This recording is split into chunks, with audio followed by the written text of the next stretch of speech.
জুবিন দাক সমাধি ক্ষেত্ৰৰ য'ত বনাইছে বনোৱা জেগাডোখৰ চাওক এডোখৰ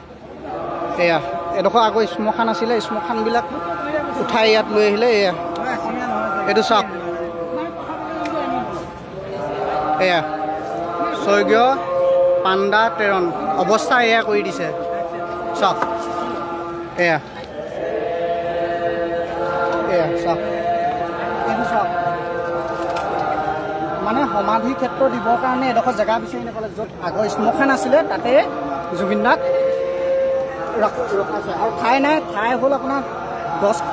10 বিঘা বুলি কৈছে 10 বিঘা নহয় আপোনাৰ 3 বিঘাও নহয় মাত্ৰ 2 বিঘা 3 বিঘামান হ'ব আৰু মানুহ যাব পৰা নাই গতিকে মই এইপিনে আহিলোঁ তেতিয়া আহোঁতে দেখা পালোঁ এয়া চাওক এইটো শ্মশান হয় এইটো শ্মশান হয় শ্মশানৰ জেগাত হয় এয়া চাওক মানুহ আৰু মই এনেই আপোনালোক ওপৰত উঠি দেখুৱাই দিছোঁ ক'ত দিছে খৰি এইটো মই দেখুৱাই দিছোঁ আপোনালোক চাওক এইটো জেগা ইয়াত দিছে খৰি এয়া এইপিনে এয়া হয় এয়া এনেকৈ এইটো শ্মশানটো এইটো হয় ইয়াত দেখুৱাই দিছোঁ এইটো মই এইপিনে এইটো ছাইড কৰি ঢাকি দিছে এইটো ছাইড চাওক এইটো এয়া পৰিৱেশ এইটো চাওক এইটো আপোনাৰ মোবাইল